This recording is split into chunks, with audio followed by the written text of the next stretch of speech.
welcome to the first monthly edition of DK Vine's Kongparison, where members of our community are going to be able to rank things in a list. My name's Jeff Onan, and I'll be your host as we count down this month's list of the best and worst first world boss fights in the Donkey Kong universe. Joining me on today's panel is Hyle, the DK Vine editor-in-chief. Hi. Jeff, I'm so excited that we get to talk about list and ranking. This is going to be thrilling. Yeah, what are we, Rare Gamer? But also joining us, Hyle, it's not just you and me. This is weird because the conversation format is for two people, but we like to party here on the Kongparison, which is a whole different thing and a completely more clever pun. Also joining us is site staffer from the DK Vine Idaho crew, Andrew, otherwise known as SpecialAgentApe. Hello, I'm here. Hell yeah, you are. And I'll also, be sure to bring down the quality of your stream.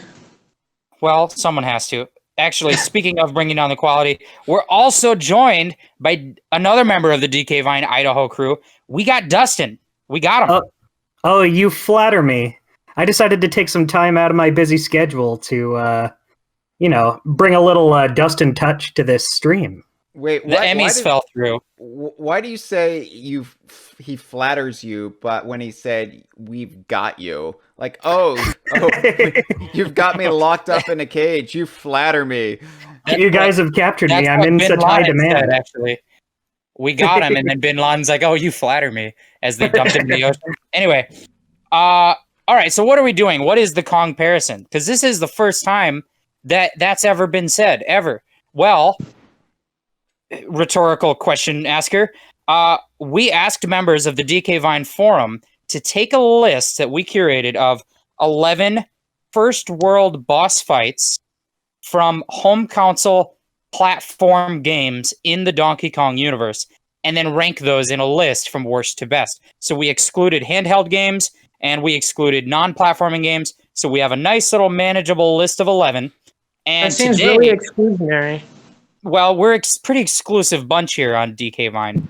And so Jeff, what we're going to do is what, Hyle? What? I wanted to vote for Wild Sting from off of Donkey Kong Land, the very first appearance. We know we've been getting that feedback. Class. We've heard the feedback about Wild Sting in the Flotsam enemy class from Donkey Kong Land. All right, we've heard the feedback loud and clear. We'll take it into advisement in future months of this event. So what have we done? We took the lists that you provided and we aggregated them into one collective ranking, which we're going to reveal today by way of a countdown, okay? And we're going to discuss our thoughts on, and your thoughts on each of these boss fights. This is a monthly activity. It's just for fun. We're going to be ranking different subjects every month, and anybody can participate by signing up on the DK Vine forum and posting their list in our monthly Kongparison topic in the site events subforum. Finally, what's that address, if you're part of the... What's the address? I can never remember it, Hyle. That's why you're here. Tell us the address. Fuck, I don't know. DK Vine, because one of them leads to the infected toe. Oh shit. It's dkvine.com. Is it /forums? Oh, fingers crossed. No, that's the wrong one. Oh god. It's forum. No, hold on. All right, I got it. At dkvine.com/interactive/forums. Is that right? Yeah, there's multiple forums. There's not just one forum. But /forum will also get you there. dkvine.com/forum. Well, that's the forum. Anybody go into that thread and post your own ranking each month that we put a topic in front of you. Finally, if you're part of the DK Vine Patreon, you'll be able to vote on the topic that we get to compare or Kongpare next month.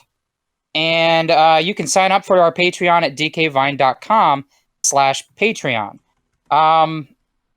Yeah, and you should do that so that Hyle can afford to eat. Just a little editing note, Dustin and Andrew and Hyle, you don't have to be recording this on your own end because we're going to be pulling this from the VOD off of Twitch. What a specific thing to say. Yeah, I wonder if anyone asked me that what off, in the text That chat. seems So, like something someone should have asked earlier but forgot. truly. We are recording this on Twitch, but you might be listening to this in the mythical future on YouTube probably in 2021, assuming that year comes to pass. So, without further ado, let's get started. Going down the rankings of first world boss fights in home console platformers in the DKU. Are we all ready? I guess. No. Ready as I'll ever be. Well, that seems like a pretty unanimous consent. Let's go. Said no. We're going to start off. Right. No means yes when it comes from Hyle. We're going to start the month off with, we're going to start with the No Hoper, which is what we call the item on the list that came in very last place. It happens to be the very first world boss in the DKU. It's Very Gnawty from Donkey Kong Country. Very Gnawty, the boss of Congo Jungle, was voted in last place as the No Hoper 4 times on the 20-something lists that we had provided, including on my own list and on Hyle's list. Meanwhile, massive amount of disagreement here on the panel. Andrew and Dustin both had Very Gnawty at 10th place out of 11. So we're like worlds apart here. So let's talk about Very Gnawty. Let's get going. Oh, can I He's start? not great. Versus like Fruit Loops, you can't. It's got to be the Versus Fruit Loop. Fruit Loops. Yeah. Well, I don't That's see the true. connection. I would say Very Gnawty is worse than Fruit Loops. I wouldn't eat them. I think for me, Very Gnawty, obviously, we probably all are in agreement that the fight itself is pretty mundane and simple. But what makes me put it actually dead last is that on top of the fight being boring and bad, all of the bosses in that game take place in the same expanse of mountains of bananas. And so the setting of the fight is not that interesting or exciting. Yeah, Maybe the first time you do it, but I don't know. Yeah. The thing about Very Gnawty, okay, and there's a thing about him, believe it or not, is that he's iconic just by virtue of being the boss that most people who play the game will have encountered. Even if they didn't progress past Monkey Mines, they still saw Very Gnawty.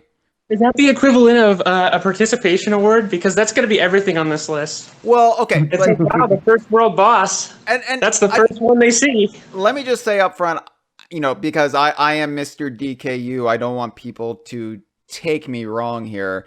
I do like generally all of these characters, all of these 11 bosses. I like some aspect of them, so I don't dislike them necessarily from a character perspective. And it's I like true his that big stupid eyeballs. well, in some cases, their character actually buoyed their boss fight up a few rankings. But this is the worst boss fight in the Donkey Kong Country series. Might be the worst boss fight in the DKU. It's so basic. It's so easy. And it's almost a joke. And the later entries in Donkey Kong Country, the series, they did a much better job of making the boss fights more complex and more interesting. They really didn't have the time to do that when developing the first game, and it shows nowhere more than Very Gnawty. Dum. Oh. Yeah, but we do have to comment on that part. When he laughs that way, he laughs. Oh yeah, That's not bad. That's why he's not dead last for me. That's why he's 10. Okay, all right. So Dustin did have him at 10, and it is saved by the laugh. I don't know if there's much more to say about Very Gnawty. Not a whole lot. we can talk about really naughty Very goodbye. because the boss fight is better when it's really naughty in Gorilla Glacier, so that just hurts Very Gnawty even more. There's something appealing about the color on Really Gnawty that for some reason it's just more exotic and interesting to me than the color I do on like Very Gnawty. exotically Agreed. colored beavers, so Well, here's to you, Really there's- Gnawty. We put a little ticker in the bottom of the YouTube video, Hyle Zingers, and then just tick it up every time he makes stuff. That's what I'm here. You're like, Hyle, we need your zingers, and I'm like, but that's the third world boss.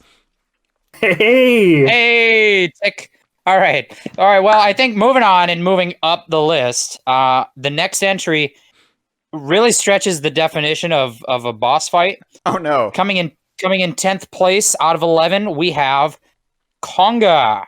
Conga from Banjo-Kazooie. Conga is the boss, and That's not a boss. I use that in quotation marks. Conga is the boss of Mumbo's Mountain, and like Very Gnawty, Conga was voted no hoper 4 times, but happened to squeak out ahead of Very Gnawty, including on Andrew's list, last place. I had Conga at 10th place, Dustin at 8th place, and Hyle had Conga as high as 6th place. And I think we can buoy discussion here right into that, because Hyle, how in the hell is Conga 6th place out of 11 on your list? So I wouldn't have even necessarily put Conga on this list because I think now we've had discussions. For the record, this was a behind the books, off the books discussion we had about what to include, and my vote was not to include it, but I was convinced otherwise. This is like when a bill is made on Capitol Hill. You get the pork in there that you don't necessarily want, and Conga was how you got this list made, Jeff. I think that Conga is... He's not really a boss because I would argue that Banjo-Kazooie, the original game, doesn't have bosses. There are big fighting spectacles that happen in each world that could arguably be stretched into boss definition, like the mutant Snippies from Clanker's Cavern, or Nipper. But you know, if we are going to classify Conga as a boss, then he's not great. He's almost as basic as Very Gnawty, but where Conga excels for me, and I mentioned this when I was discussing Very Gnawty, I like all of these characters. The sheer force of getting to shoot eggs at a gorilla that has Donkey Kong's voice from Mario Kart 64 is... Hyle, is this like picking between your children? What's that? Is this like picking between children? You know, yes, it can't is. pick a Because favorite. I pushed Conga out of my fertile Really Gnawty, and I raised him against my breast. Anyway, so Conga is, I think, interesting as a character, and just everything around Conga, from the oranges, the chimpy, to actually fighting him with the eggs. It's the experience of Conga that pushed him up to number 6, when everything beneath him on my list I felt like was a lesser experience, even if they were more interesting fights. Well, what about, I want to ask Dustin, because Dustin also wasn't as harsh on Conga as Andrew and I. So why did you put Conga a few notches higher, Dustin? Basically the same reason. I just like Conga as a character. I mean, you know, it's still like hardly even a fight, so it didn't, you know, get him all the way up into 6th place. But you know, I like Conga himself, even if his fight is barely anything. And like, I'm kind of, you know, still bringing in... My opinion on Conga is kind of colored by his appearance in Tooie, too, which shouldn't count for this boss fight. But, you know, I just like the character, so it got him a little higher than others. Yeah, and Andrew, you had Conga as dead last. Yeah, so you Conga's disagree not a boss. completely. Not a boss. Well, I'm kind of with you. I didn't want him on the list, but once they got on the list, I still had to put him above Very Gnawty. But I'm with you on the whole. No. Like, Very Gnawty's at least the boss. I agree. True. He's not really a boss, but you know, the fact that he was here on the list is why I didn't rank him last. Sure. Well, Conga, you tried. You tried and you failed. Orange, you glad I didn't pick Conga? I don't know. Anyway, you were very not shagadelic. That's not shagadelic at all. I did want to call attention to a couple of opinions from the forum thread itself. Turquoise Phoenix, who had Conga at 9th, said, "When I was a kid, I was sure that there was a way to knock Conga off the tree. So one afternoon, I fired like 90 eggs at the guy, and he refused to do a goddamn thing." What a jerk. Has anyone tried 100 eggs? Because that seems like the right number. Reed on the forum brings up what I think is a good point. It's so weird how he just immediately resumes pelting you with oranges after you, quote, beat him. It really diminishes the impact of an already weak fight. Yeah, I think that for me is a big part of why it's not a boss fight, is that you do a little challenge, you get a jiggy, and he doesn't really feel defeated or leave the scene. If this were Smash Brothers, he'd be a stage hazard. That's true. Yeah, but a lot of stage hazards in Smash Brothers are bosses from their own games. Yeah, but So there you Konga's go. stinky, so that's the He's the difference. stinky. He's stinky. That's true. I do want to point out, Bay and the Bear is asking, because I made a mention that it's the same voice as Donkey Kong in Mario Kart 64 and other N64 era games, and he says the same voice. Really? Wait, really? I never knew that. Yes, it's actually a stock audio file of a chimpanzee that's used in a lot of Hollywood productions. And I kind of theorized that it was included with the N64 because, like, I feel like a lot of games use it. yeah, it's pitched up differently as Donkey Kong, but it's the same audio file. So it's probably not an intentional nod to Donkey Kong, but it works for our purposes all the same. Well, there you He's go. also a big gorilla, so And a rare game made by the That's Donkey Kong Country debatable. team. Yeah. We could debate that, but we won't. we'll see. All right, so as we get to number 9 on the list, Number nine. number nine, things are really starting to ramp up. Oh no! That's right. All right, 9th place, the Great Rampo from Yooka-Laylee, the boss of Tribal Stack Tropics, the Great Rampo. Rampo was voted no hoper 3 times, but nobody in our panel here had them that low. Dustin and I were in agreement having Rampo at 9th place, which is where Rampo ended up. And Hyle and Andrew were in agreement putting Rampo in 3rd place. Oh shit! We've got to divide on the show here. We're taking sides. I always knew I'd be on Dustin's side because we have the same I temperament. had a feeling going in. Yeah. Well, yeah, I will say, and I know that this is what Andrew's going to bring up. I mainly remember Rampo from before they patched the game to make the camera and controls better. And that colors my rating of Rampo. Before they patched it, it was a more frustrating fight than it is now. So that went into my ranking. Maybe that's not fair, but that's how it was when I played it, and I didn't like it, and that's for that reason I put Rampo down at 9th place. So I think I have to justify some of my other reasoning too. I feel like the concept of the boss fight, like going up the hill, is something they could have done in Banjo-Kazooie or Tooie, and they didn't. With a Talon Trot?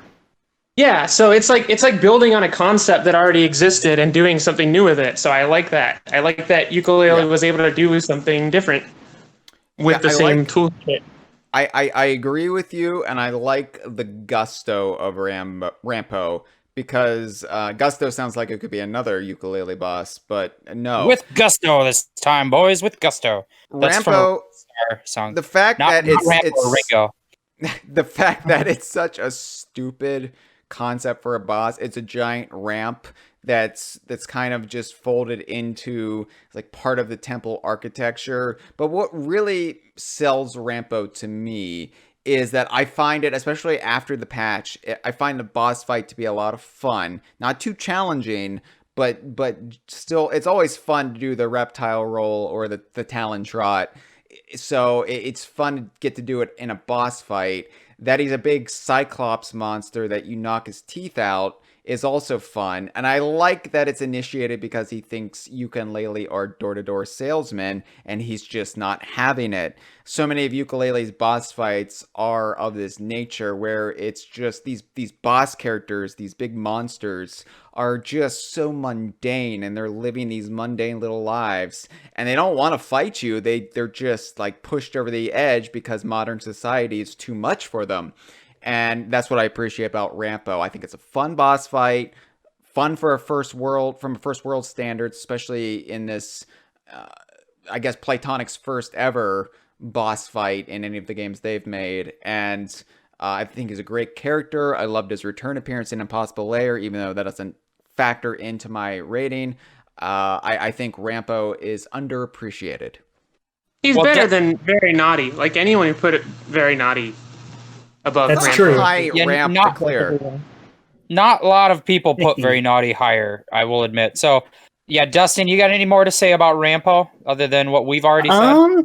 I will say I'm a little swayed by these two. I guess I just didn't really think about it in the same way. I would have probably put him maybe one place higher than I did. Like, I probably would have put him above Conga if I had made the list within these last few seconds.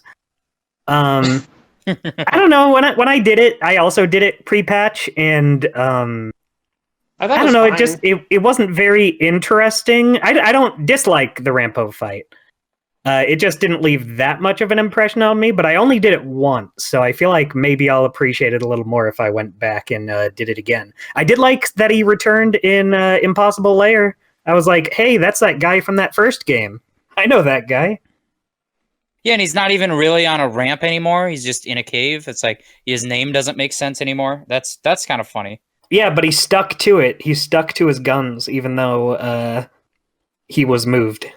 Yeah, and that shows character. He's not like Donkey Kong Sr., who would just change his name someday. Yeah, that. I do like that that the boss fight focuses in on one move, is like kind of as a way of testing you or teaching you that move. Like, all right, you know the move, now do a challenge around it, like kind of Andrew brought up.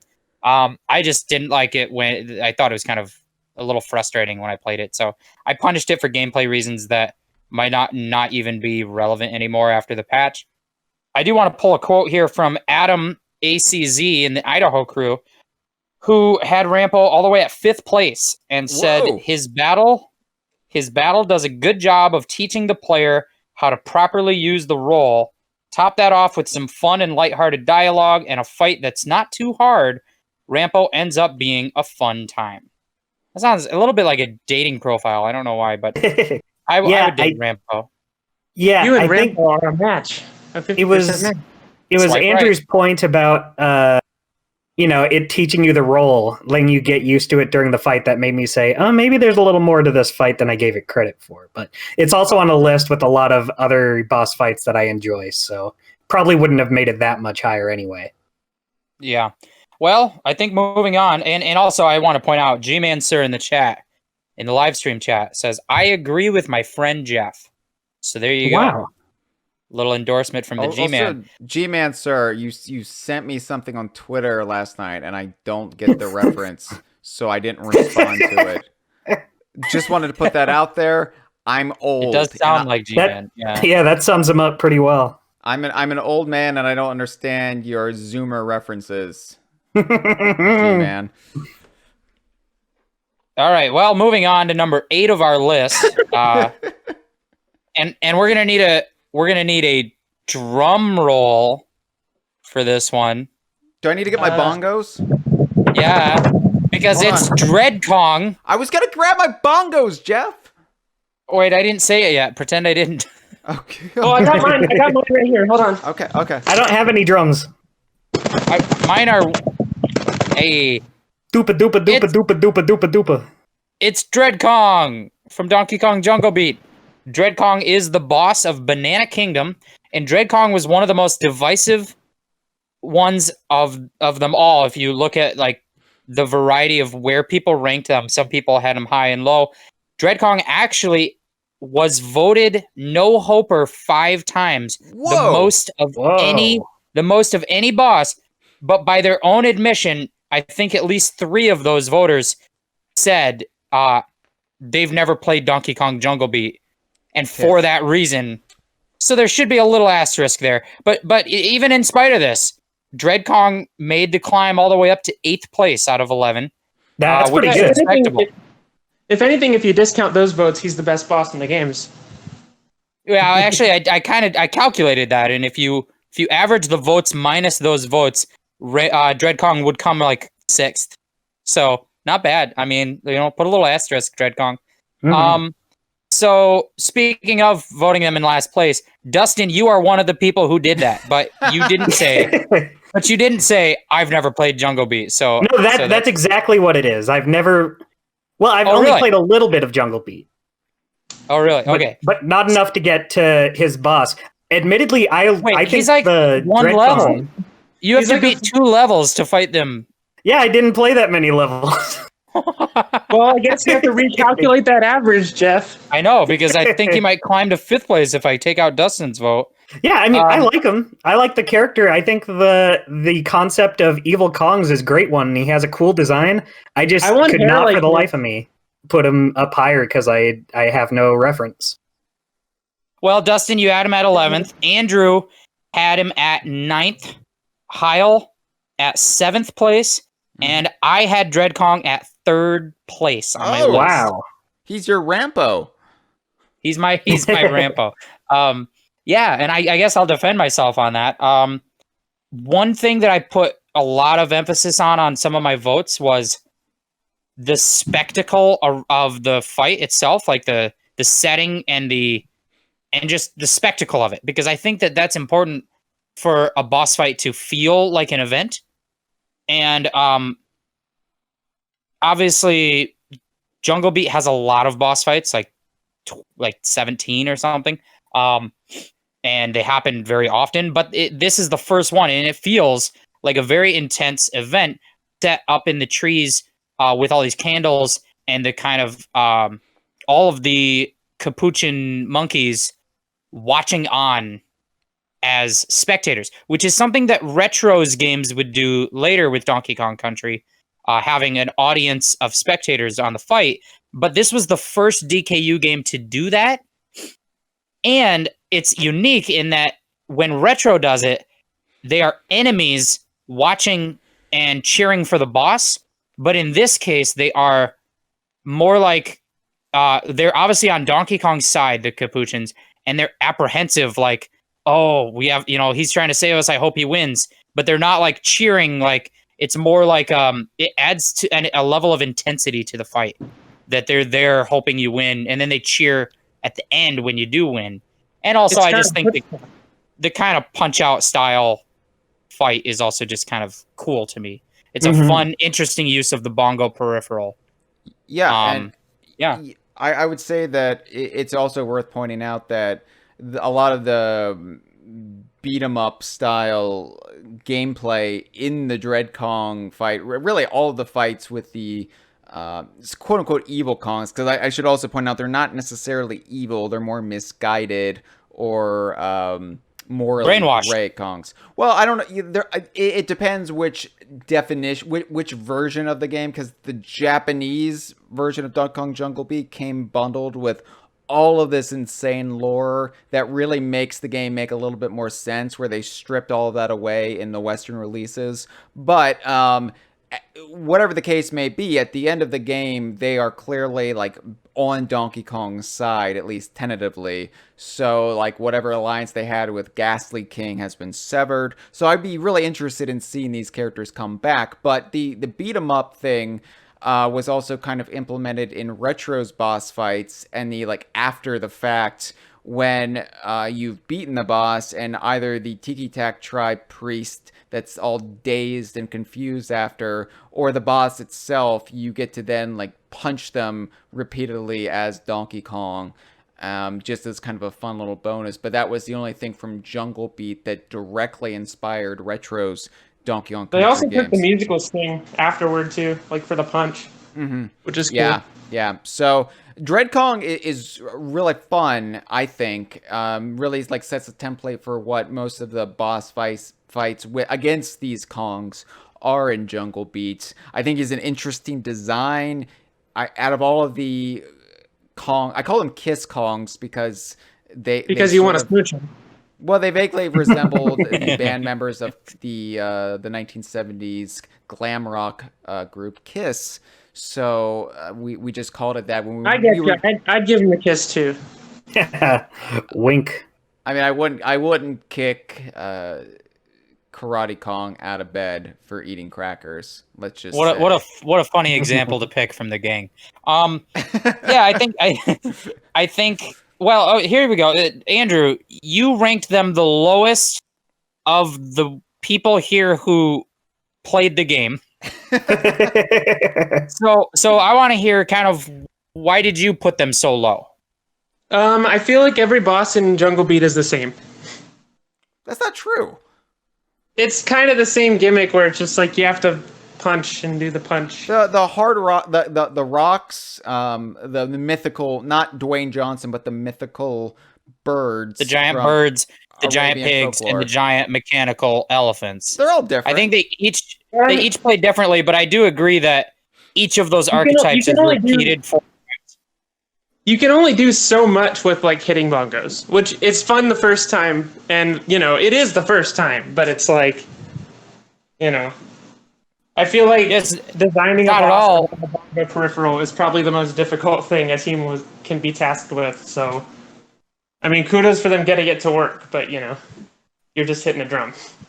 It's not at all what I thought you were going to say, which is interesting because I thought you were going to talk about how the bongo punch out style fight is a different gameplay style than the in level gameplay, and that you thought I don't know why I thought you thought this, but like that you were punishing it for the fact that it wasn't like taking the in level gameplay and then turning it into a boss fight. I also do agree with that because I think some of the reasons I picked some of the decisions I did were that like I like when the boss fights are like introduced beforehand and they build on a concept like that you already kind of know how to do, and that's kind of why I put Rampo so high because it's like it's not like they introduced this new gimmick out of nowhere for Rampo. It's I don't like when games do that, so that probably does factor into my decision a little bit. All right. Well, we also have a quote here from our very own Mitchell Wolf. I say he's our very own because Hyle and I did buy him at that auction. You got to say it in his voice, though. Good Lord, Jeff. What's a Mitchell voice? I'm not. He's like, yeah, baby. I don't know. Anyway, Why? Mitchell had. All right, Hyle. It's okay. It's okay. Mitchell did have Dread Kong all the way as high as third place, also, like I did. And Mitchell said, for Dread Kong, I like the idea of Donkey Kong having a rival. I'd like to have him brought back. So I'm thinking, agree. And I kind of agree here. I'm thinking like if Donkey Kong had his own kind of Wario or his own Shadow the Hedgehog to Sonic, or Wario is to Mario, Dread Kong was a cool take on that. I think is like, I mean, all of the Kiss Kongs are that idea of an evil Kong clan. Mm-hmm. And I think Dread Kong just being the first one makes you default to seeing them as the leader. I think I'd like it more if after the boss fight, DK did kiss Dread Kong, though. Yeah, like they weren't really fighting out of anger. Like, it was just like very sportsmanlike. Yeah. Maybe all right, we finished. Him. Let's kiss. Maybe not kiss him so much as suck on his outie belly button just a little bit. He does have an outie. I think I should punish him for the outie. I had him at third, but you're making me think he's down to like fifth now with the outie reference. No offense to anyone in the chat whose belly button goes out instead of in. I just don't think it's natural. So I was thinking like a grandma kiss on the forehead kind of thing, Like, it's okay. Courtney is in the live stream and she agrees with me. Kiss him on the outie. Kiss him on the outie. Well, that could be our catchphrase going forward. I will say, I feel like once I do play Jungle Beat, I feel like he would rank pretty high. Because I do like the overall idea and atmosphere of the fight. Well, for me, it was a fun fight, but the atmosphere pushed it way high up the list. Speaking of the atmosphere, too, it's funny that Mitchell brings up the idea of Dread being like some sort of rival, aka Wario or Shadow, because in the original beta version of Jungle Beat, Dread Kong just looked like an evil Donkey Kong with, I think, like grayish fur, maybe. And then that was when the Capuchins were all just like baby Donkey Kongs, or they looked like little Donkey Kong like versions, little miniaturized toddler Donkey Kongs. So I hate those. I really thought you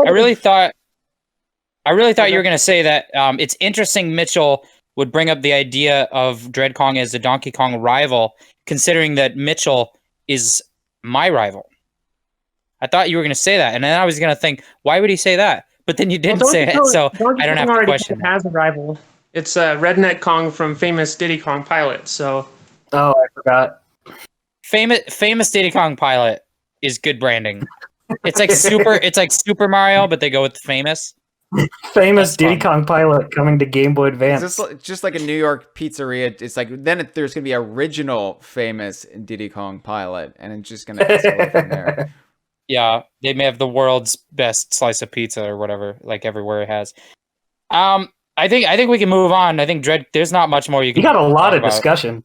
A lot of good discussion out of Dread Kong. But we have a lot of other bosses to talk about. Our 7th place boss on this list of 11 bosses is more fun than a barrel full of smaller barrels that are full of gigantic beetles. It's Belcha. It's the boss is Belcha. Belcha, the first boss of Donkey Kong Country 3, and the boss of Lake Orangutanga, the first world. So Belcha was actually voted no hoper one time.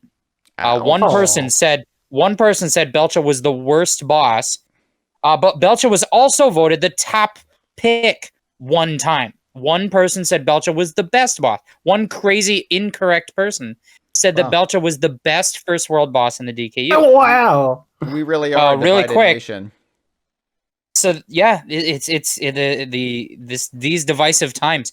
So Belcha's in 7th place, and Andrew and I were in agreement having them at 7th place. So we nailed it. Hyle had Belcha at 4th, while Dustin had Belcha all the way as high as 3rd. But before we get into our own thoughts on Belcha, we have a little surprise. We actually have Belcha here to give the... No, I'm just kidding. We have a special guest, very special.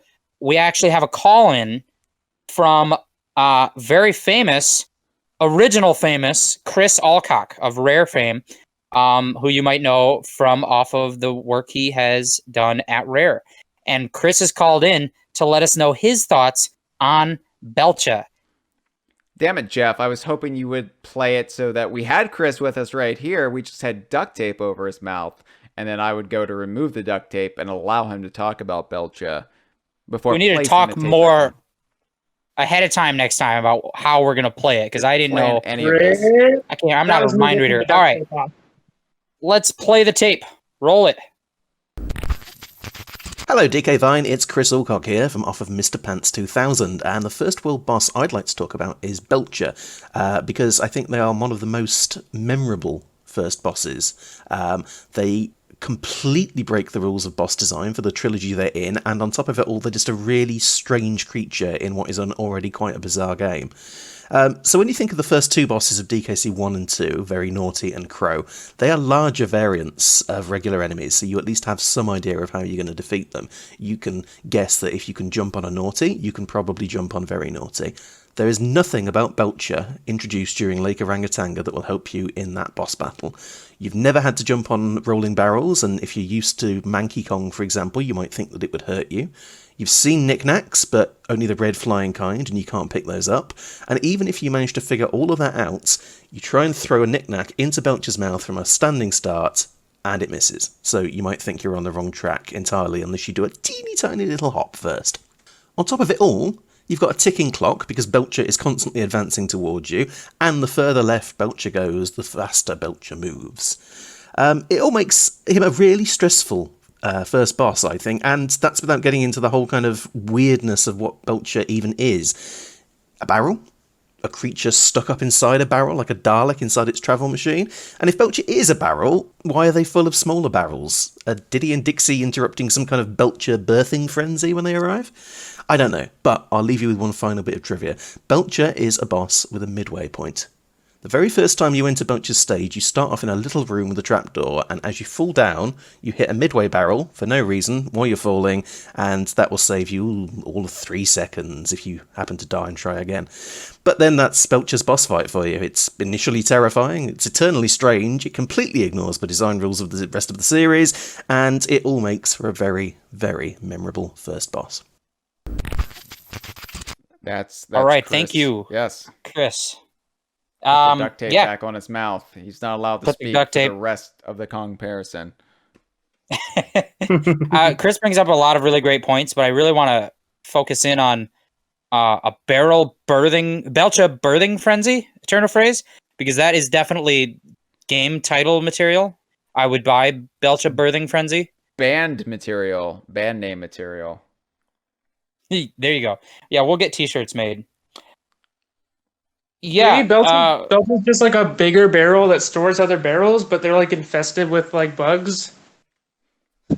Yeah, it's spitting out the bad ones. She's spitting out the bad ones that have bugs. Yeah, what is the point of Belcha's little hop towards you to the left? Because like, what is their end game? Is it just to kill you? Will they stop hopping if you or will they? In theory, were they just gonna hop to the end either way? And just jump off the ledge eventually. What's the push? It's like jumping over. the plank. It's the push Dixie and Kitty, right? Like to push them into the pit before Belcha gets pushed into the pit. Can Belcha like turn around though? Like, can it go back? Belcha's doomed to only go one direction. Yeah. Yeah, that's interesting because then the only way Belcha can be sent back is by way of the Belch. The Belch sends her back, or him. We actually had this debate recently on Discord. I know that there's material. There's material that actually says that Belcha is male, like the instruction manual or something. But for some reason, my entire life just believed Belcha to be female with no evidence. It's got the A at the end, you know. It's right, it's not. And I thought that too. But there's a lot of, Clubba, Conga, they have the A at the end, and then later on in Jungle Beat, we have Orko, who is actually the only animal buddy portrayed to be a mother. So I don't think you can go off of the ending vowel to really determine what. I think that Belcha is asexual, is a species that reproduces by belching out barrels. And those are the babies. And yeah, actually though, I really have always thought Belcha was a robot, but I know that's pretty unpopular. I always thought it was a creature inside the barrel, but I agree with Jeff because Belcha, as different as Belcha is from any other Donkey Kong Country trilogy boss, it is carrying forward a tradition because in both 1 and 2 there are inanimate objects from elsewhere in the game that are turned into a Kremlin crew evil boss. You've got Dumb Drum. Is Dumb Drum sentient like Belcha is? Yeah, Dumb Drum is the like a robotic oil drum. Then you've got Cleaver in Donkey Kong Country 2, which is a sword, a big cutlass. And then you've got Belcha, which is a barrel. And yeah, Belcha has big, fleshy, bloodshot eyes, but I've always taken that to be like Belcha could be an experiment from Mechanos. Like when K. Rool was trying to perfect chaos, Belcha was something he like built along the way as like a trial run. Like, let me see what creatures I can build with robotics and organic material, and that's how we got Belcha. I like to think of Belcha, Chaos, and also Bleak the Snowman as all being robots that were created by K. Rool. And the only reason I think Bleak is a robot is because of the sound effect when he's dying. Sounds very robotic to me. And so I think of them as animatronics. Like, even though it has seemingly fleshy eyes on the Belcha, I think they're animatronic eyes. I think it's all robotic. The veins are just an aesthetic choice. Yeah, K. Rule knows what's spooky. He wants to make it spooky. So Dustin, you actually had Belcha all the way as high as 3rd place. I did. So I did. Defend Belcha a little bit from Chris's claims that Belcha is badly designed. Belcha is a horrifying monstrosity, and that's why I have it up so high. It's all aesthetic for you? You just love the concept? Well, I don't think the fight is too bad. I mean, as far as first bosses go, it's kind of neat. But the main reason I like it is because it's just... Like, this is nothing like any other Donkey Kong boss you've seen, aside from Dum Drum, but even then, it's this living barrel. Like, the other 2 Donkey Kong Country games, you play them, and the bosses are basically mostly all big versions of smaller enemies or things you've at least seen before. Belcha, it's like, you go in expecting maybe another one of those, and then you're greeted with this horrifying living... barrel monster that belches. See, I do want to say, like, one thing I always thought, like, I kind of linked Belcha in my brain to, like, the Kremlings that are inside the TNT barrels, Like, I always thought it's like a giant Kremling in there. Oh, the ones with, like, the faces painted on them? Yeah. I like those guys. I always kind of like linked them together in my brain, so I always figured because they also have the eyeballs peeking out of little holes in the barrel. Yeah, so I never made the comparison, but I like that. You've never made the Kongparison. Hey, okay, all right. We all supposed to laugh there. Anyway, Kongparison. It's a very clever pun. Yeah, I think that for me, I think mechanically the fight is. Everything Chris said, it doesn't communicate any of this to you ahead of time. It doesn't build on any logical rules that are introduced ahead of time. You can jump on barrels. You can jump on and throw these knickknacks that you need to throw it into the mouth because you've never had a boss in the DKU where the method of defeating them isn't directly attacking them. It's like making them eat things. That's never happened before. But the reason I didn't put it so low, I had it at 7th, which is exactly where it's at. But I could have put it lower, and the reason I didn't is that I find the tug of war mechanic very interesting. I agree. The kind of they are pushing towards you, and you can knock them back, and you have to win a tug of war by knocking them back enough times quickly enough to get them all the way to the right while they're trying to advance to the left. And that's why I'll also gently disagree with Chris's notion that it's bad game design. It is clunkier game design than anything we'd seen from the original Donkey Kong Country team. But I think the concept of tug of war is so ingrained in any child who picks up Donkey Kong Country 3 that you should pretty quickly figure out, like, the objective is to knock Belcha back from his or her or their push forward. So just how do you do that? Well, you've got these bugs coming out of barrels. You've got an open mouth. Figure out how to get it in there. I will say, so I was playing DKC3 on SNES Online with G-Man, and he had never played the game before. And like it did take him a second to figure out what he was doing with Belcha, I think, if I remember right. So, like, yeah, I do kind of get the bad game design bit there, but I also feel like you figured it out pretty quickly. Yeah. Right. I think that the game, game. So, like, what's good about it is that it doesn't really give you any other option but to eventually throw it in the mouth. Like, it's not immediately obvious you need to throw something in the mouth, but you try jumping at or on Belcha and you just get bounced back. And then you look around and there's nothing but these barrels. And so it basically leaves you where the last possible thing you could do is try to throw something into the mouth. Like, it doesn't necessarily, you don't know how to do this at first, but because it doesn't give you any other options, it does seem natural that you will figure it out. You just described my first time, Jeff. Well, we all have that experience, hopefully. With Belcha, yeah. With Belcha, yeah. Anyway, fan fiction aside, I think we can move on. The next thing on the list, landing actually right on target in the midpoint of our list, a boss that's a real straight shooter. I hope I don't get egged for these puns. Yeah, Targetzan sucks. At number 6, we have Targetzan. Hey, Hyle, Yeah. do you know why Targetzan is number 6? Why?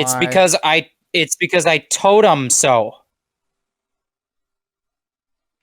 All right. Targetzan is the first boss of Banjo-Tooie, the boss of Mayahem Temple, and Targetzan was voted no hoper one time. One person said that Targetzan is the worst first boss in the DKU. Hyle had Targetzan at 9th. I had Targetzan at 8th. Andrew also had Targetzan at 8th. And Dustin had them at 7th. So we're not worlds apart here. Targetzan right around the middle, except that it ended up in 6th, so a little higher than any of us personally ranked them. Yeah. You don't like my puns. I think you're dejected because of my good puns. Your puns just left me speechless. I just felt like to talk in the presence of your puns, even to make the slightest bit of sound, would do them a great disservice. It would be light. Jeff's really being targeted here. He already did the target pun. You can't do that. We can do that one all day. No, I'll start. Targetzan it's not a bad boss fight, but I think Banjo-Tooie, one of the selling points of Banjo-Tooie was, hey, we got real boss fights this time around with the like title cards and everything, like the Zelda styled title cards. Boss fights, Banjo-Tooie, and a lot of them are memorable. A lot of them are fun. You know, people can debate which is their favorite, but it's rare that you would find anyone who would say Targetzan is their favorite. And part of that was that it was basically just the Juju fight, not even fight, the Juju sequence from Mumbo's Mountain turned into a boss fight using the first-person shooting mode that I was never completely sold on. And on top of that, Targetzan, he's this big like Mayan god or like godlike being, and he's just unremarkable compared to some of these other choices. Well, Dustin, you had them the highest out of the 4 of us. So what do you think about Targetzan? I don't know. I mean, I don't think Targetzan's a great fight, but I kind of like it. I play it and I think, this is kind of okay. I mean, like the first-person shooter sections aren't my favorite bits in Banjo-Tooie to begin with, but I do think this section of it is probably the best they use it. Because you don't have a timer. It is all downhill. It is all downhill after this section of FPS. You don't have a timer, and I don't know. I think his temple kind of helps out. I kind of like exploring the temple in first person, and I like the idea of stumbling on this crazy. I like that he's the god of totems, or not totems. He's the god of target shooting. I like that he's just the god of something ridiculous and stupid like that. But you know, the fight, there's not a whole lot to it. I'm not gonna like go up to bat and stan Targetzan. But for what it is, I think it's totally fine. But Banjo-Tooie is also my favorite game, so maybe that gets it a few extra bonus points from me. Yeah, I mean, that's it. That's about it. I do want to comment. We had some comment in the chat. Is Targetzan really the first boss of Banjo-Tooie? Because you fight Conga. You gotta fight. Don't worry, we talked about this and we debated what was the first boss. And anyway, we've branded this the first world bosses. And Conga's more of a mini boss you fight multiple times. Targetzan is the boss of the first world of the game. Conga is more like a mid-stage boss of the overworld. He's the first boss you fight, but he's not the first world boss. So a little bit of hanky-panky going on. Just kind of semantics. You know what? But for the sake of this. Conga's not a boss, but Conga is. So I just want you guys to... I hadn't factored in Conga though, and that retroactively makes Targetzan being in the first-person shooting mode a little bit easier to swallow. which was also said during my first time.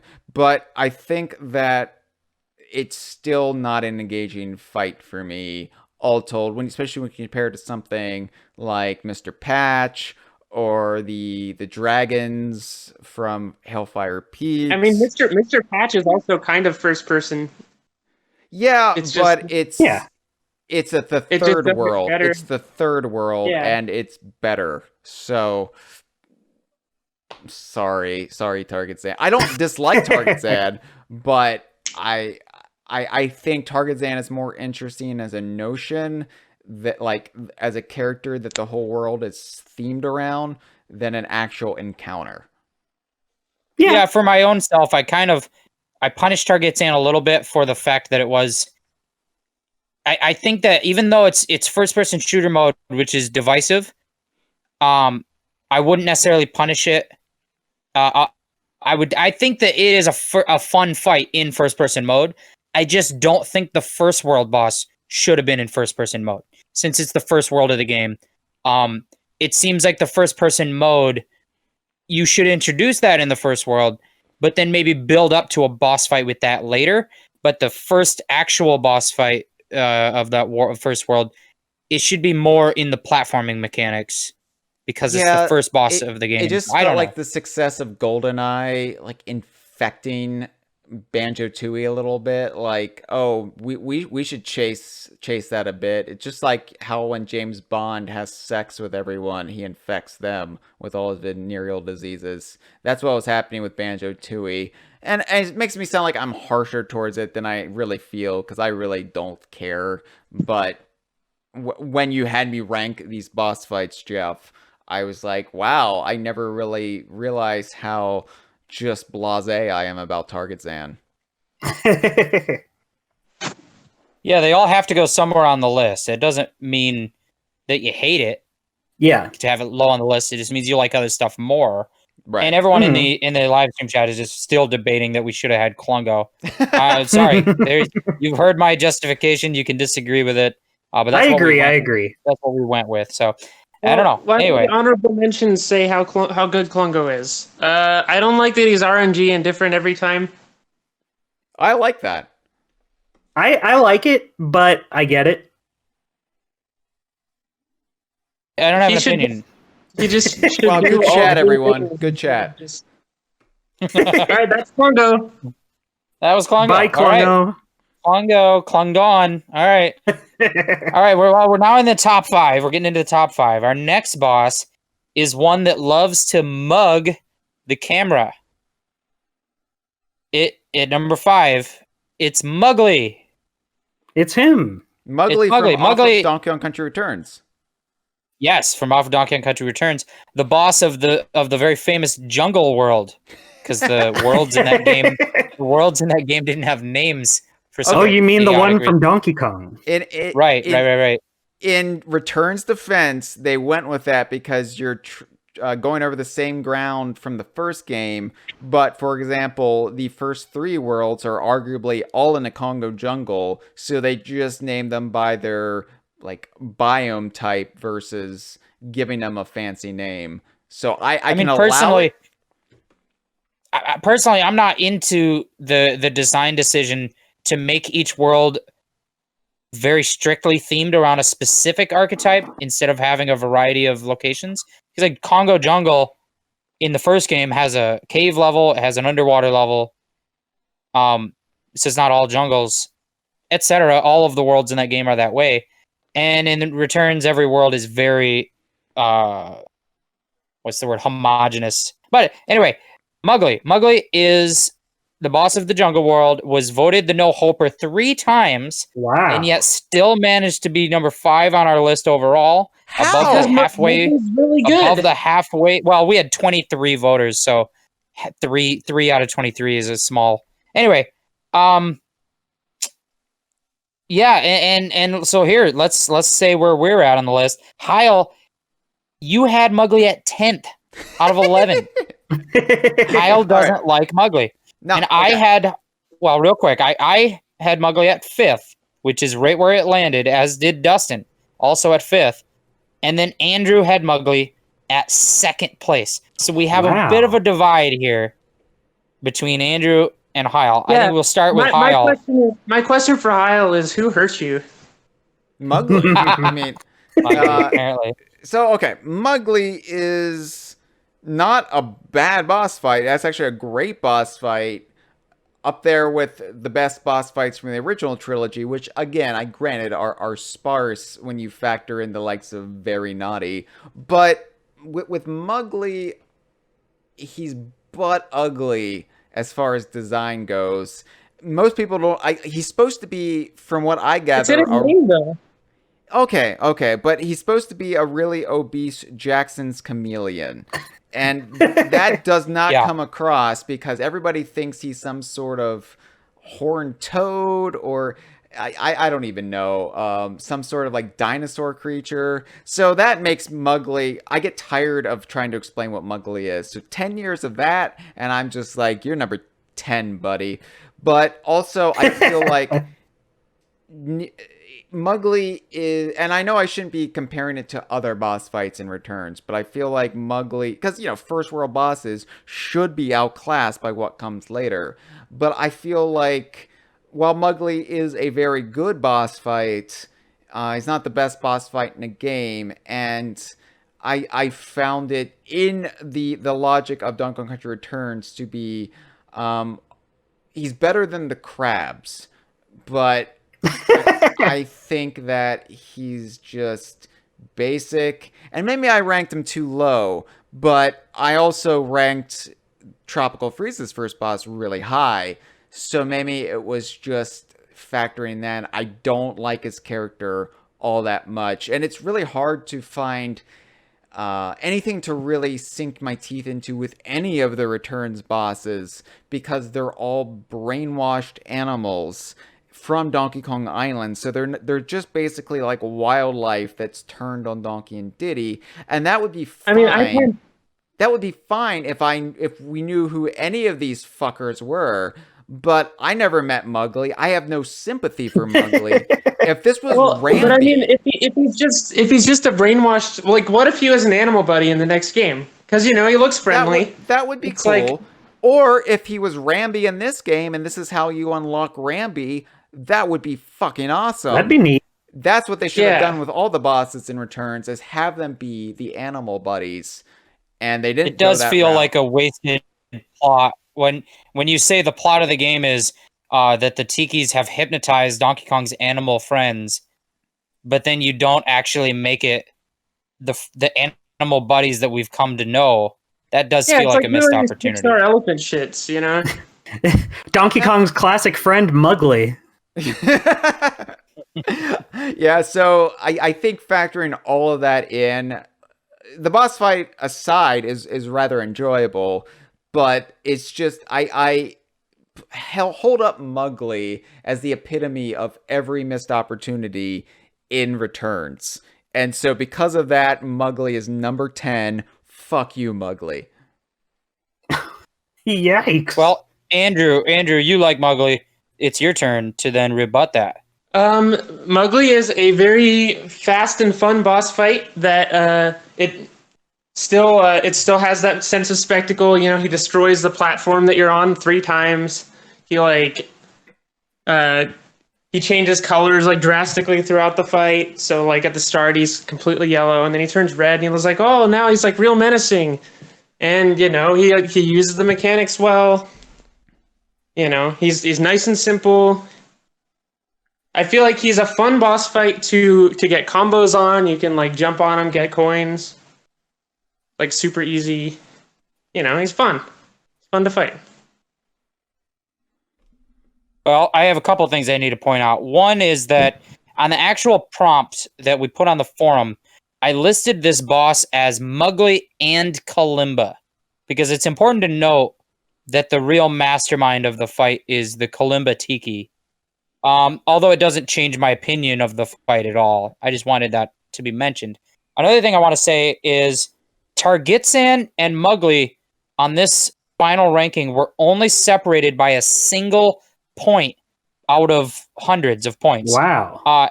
And then Belcha was only 3 points behind that. So this middle of the list 7, 6, and 9 are almost interchangeable in people's eyes, like very, very closely ranked. So keep that in mind. If you hate Mugly, they very easily could have been 7th instead of 5th. It's very close. I will say one thing I don't like about Mugly, and it's something that I'll bring up again later, but Retro has done in a number of fights, and that is where they have an enemy charge at you. You need to dodge the charge, like you can't let them run into you, and at the same time you need to land on them by jumping on them, but they're charging very quickly, and the front half of their body has a horned sharp spot you can't jump on. And so I like that because it kind of forces you to learn how to position. Like, if you don't learn how to position your jumps, you're not going to be able to beat the next world, because the whole point of, like, you start doing like fancy roll jumps and like you have to be able to judge how far you're jumping. I just think it's a little complex for a first world boss. I like a first world boss to be somewhere in between, say, Very Gnawty, who is way too easy, and Mugly, which is a pretty lengthy fight, and I think a difficult physical challenge, like the platforming challenge of making the dodge into the jump and then jumping on the right back half of the hitbox. It's a little tough for a first boss, and I punished it for that. I still had him in 5th. That's not a bad ranking, but it would have maybe been higher, except that one specific thing is something Retro has done a number of times in boss fights, and I don't like it pretty much any time they do it. That's just my personal take. Well, it's wrong. Well, that's fair. I will point out Bay and the Bear on the DK Vine forum, who's also in our live stream chat.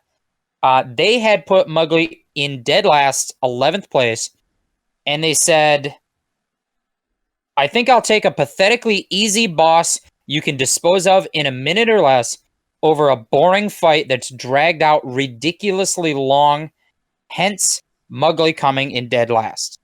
And they're in the live stream chat really cheering for anyone who says bad things about Mugly. So, anything to add to that, Dustin? Are you good? I kind of agree with various points that were brought up.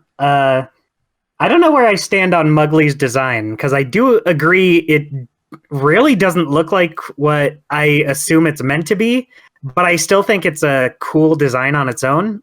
It's like they fused it with a puppy. It's like a big, gross, like bulldog. Yeah, I think overall I lean towards liking the design. Yeah, that's where I disagree.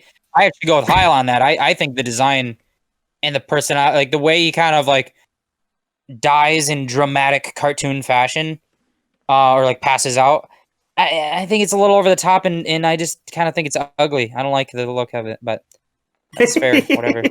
I forgot about the overly dramatic death. No, I love his big doofy face. Yeah, I overall I like him, and I think the fight itself is fun. It's a fast. It is a little drawn out, but it's like an ugly creature that doesn't know how ugly it is, and so it's just like, oh, it's got a big smile. That's a good way to describe him. He has no idea he's ugly. Yeah. Yeah, but his parents named him Mugly, so they knew. They were messing with him. The Donkey Kong. I will also Donkey. I guess so. I guess that's fair. I will say I like the fact that Mugly, like Very Gnawty before him, has a rematch later with a different individual that is the same. It's like a reprisal of the same fight, which is Thugly. And I like the name scheme of Mugly and Thugly compared to like really naughty, Very Gnawty. I think that Thugly, if this was a list of Thugly tier bosses, Thugly would be high. But because we're talking about first world bosses, for me, Mugly is low. Agreed. Yeah, I mean, I like him fine. I mean, he's only 5th place on my chart. I wouldn't place him any higher than that. But I like that he gets frozen in a diorama in Tropical Freeze. That's cool. I thought you were gonna say in diarrhea, yeah. And I was like, when did that happen? Yeah, type 2 diarrhea. Yeah, I forgot about that in Tropical Freeze. That is kind of a cool callback, which is one thing Tropical, but I think it's a point for Tropical Freeze, not a point for Mugly. But I don't know. I like that his eyes follow the camera too, even though he's frozen in the ice. Yeah, it's hilarious. Wait, we all is agree on that. Mowgli frozen in tropical freeze? He's in one of the In the diorama. Oh, in the diorama. It's been a while. Remember when we said diarrhea? That was because he said diorama. I totally forgot about that. But now that you mention it, All right, now well, that I that's enough said it, Mowgli. we all have to do it. Right. Well, I that's have the curse. That's the DK Vine curse. I was born without a rectum, so it just oozes. Anyway, I think it's time to move on because of that sentence I said. As we close in on the top end of our list here, it's turning into a real barn burner. Which brings us to our 4th place boss, Haybot. Hey. Haybot. Haybot, the first boss, the boss of the first chapter of Conker's Bad Fur Day, the Barn Boys chapter. Haybot, again, is a little divisive, I guess, because one person said that Haybot was the no-hoper, the last place pick. But on the other hand, one person said Haybot was the best first boss on the whole list. None of those people are here because they're extremists and crazy. But Hyle had Haybot in 8th. Dustin and I were in agreement having Haybot in 6th. And Andrew was right on the money with Haybot in 4th place. Right on the googly-eyed money. Hey, Bingo. over Bingo. here! That's from Conker's Bad Fur Day. That's a reference to the video game Conker's Bad Fur Day for anyone listening. From off of the N64. Yeah, that's the one. No, that's also And what or- Steve Mnuchin announced our money would look like next year. They're gluing googly eyes on it all. Are we going Things to are have to looking put up. like a topical political ticker on the YouTube video too? Hyle's political quips. Take that, Mnuchin. Hyle tells it like it is. Mnuchin look. Did you ever notice Steve Mnuchin looks a lot like Mowgli? Ooh, got him. Now. Got him. Wait, no, Mowgli's cuter. All I'm saying That's is for another poll. if on Inauguration Day somebody beats up Steve Mnuchin and a little tiki mask flies out of him, I won't be surprised. Well, let's get some thoughts here from our forum poster, who Quaspec. I actually don't know how to pronounce this name. Quaspec 104 or Quaspec. I'm not sure how to pronounce that.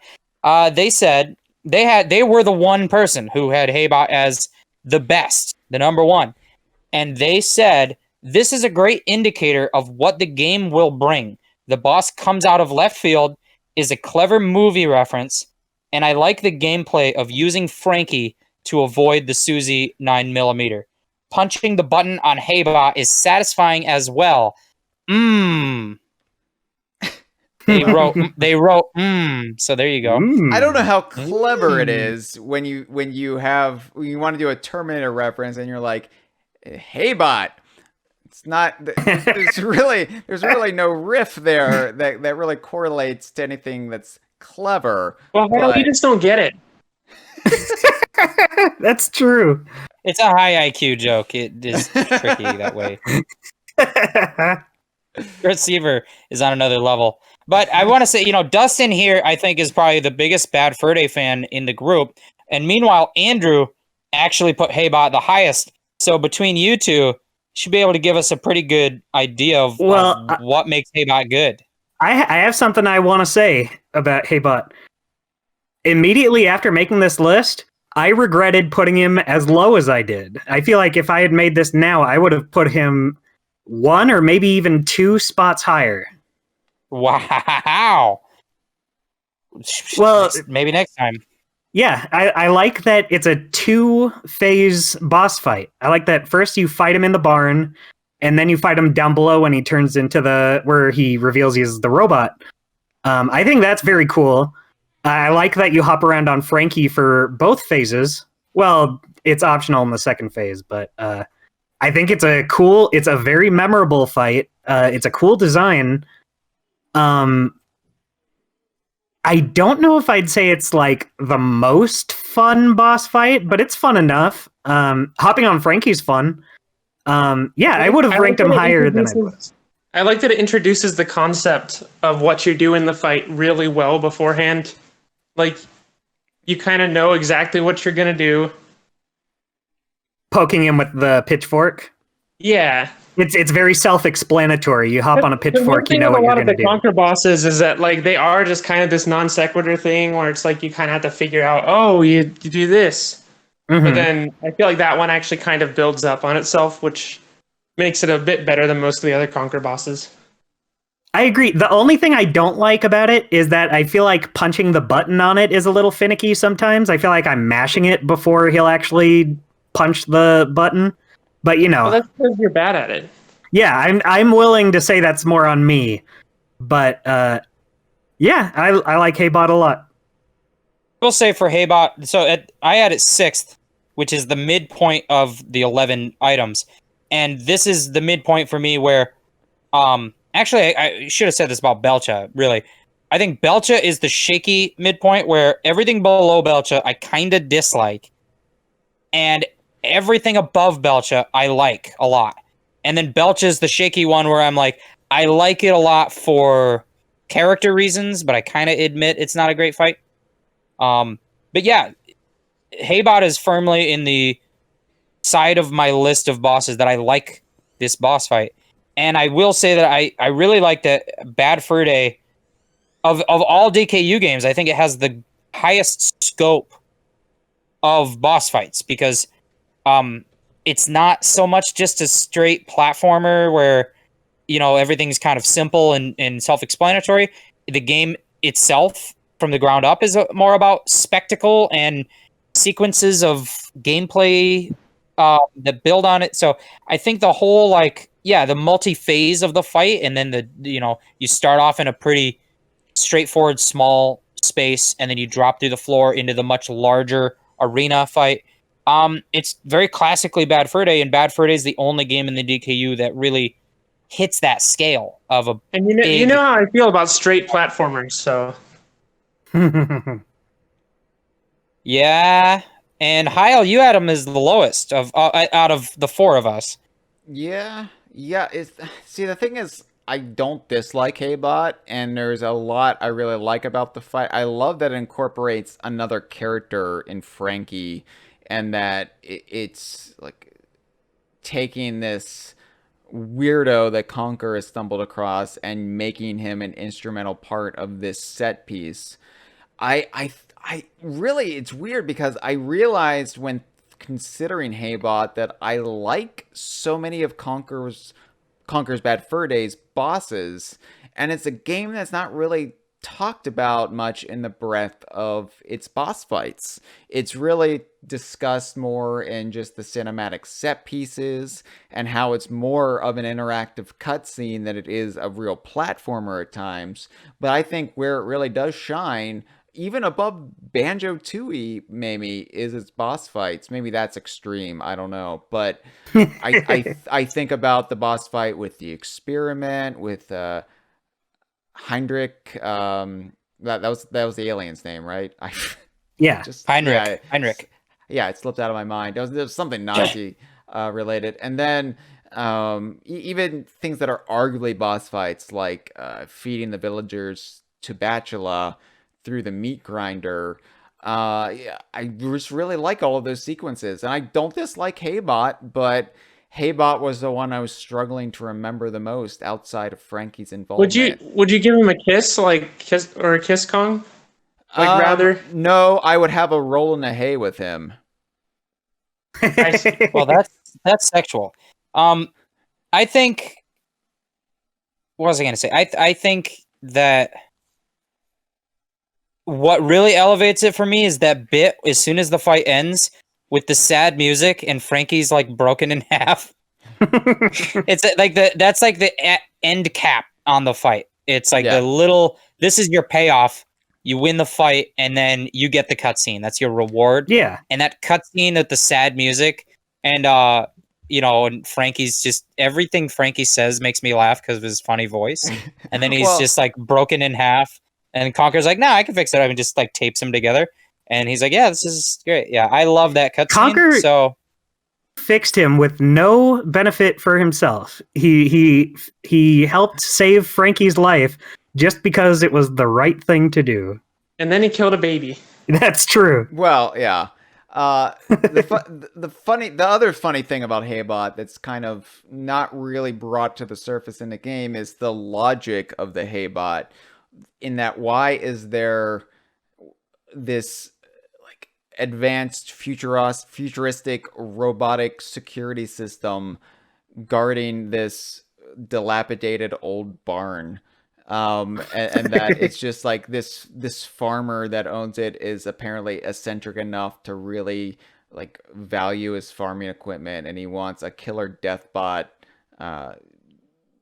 on duty at all times. So I appreciate Haybot. It underscores the absurdity of Conker's I environment. mean, is their farm like abandoned, or is it like? I think it's still an active farm. There's a cheese farm, right? They're farming anthropomorphic cheese. So are they like owned by those blocks? I don't think they're Bert. owned by the. Like I don't think we saw who is actually the owner of the barn, but I assume it's at the very least an I think it's Bert. anthropomorphic cheese farm. It's got to be Bert.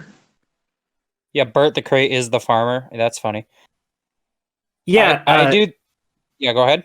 Oh, I was just gonna say, Frimpy's in the chat brings up. He says he likes Haybot's motivation to being evil, which is to wander around aimlessly, and I agree. That's great. That's a great line. I've It always is one of wanted the that. good bad fur day jokes too. It's the style of joke that I like, which is to just kind of draw attention to The absurdity. platforming logic, the absurdity of gaming logic, and just kind of poke fun at video game tropes.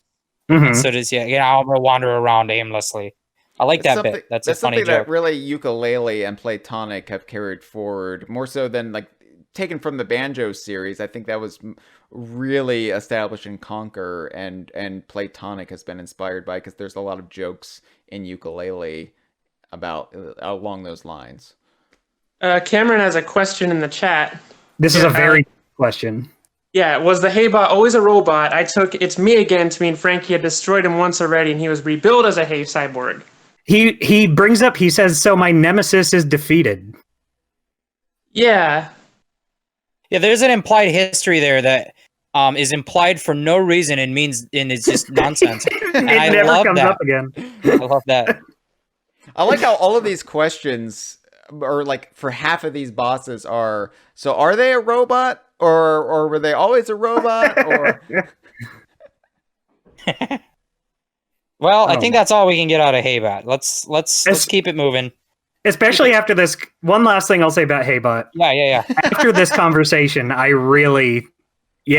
should have put him way higher. I like him a lot.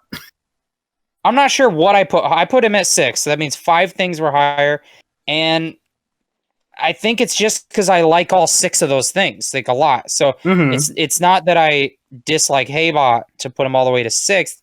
It's just maybe I would have put Haybot above Mugly because I had them at 5th, but it's tight. I like all of the top half of my list. honestly, a lot, like so. I liked all of my bosses that I put ahead of Haybot, just more than Haybot. Not so much a disservice to Haybot itself. Well, Yeah. there you. That's Haybot. Now we're into the top 3. All right, so kind of the final countdown, the top 3. Next up, we have a boss that brings a different definition to the phrase "a murder of crows," because it's Crow Jesus. from Donkey Kong Country 2, the boss of Gangplank Galleon, and Crow was actually voted as the top pick twice. 2 people liked Crow enough to say it was the best first world boss.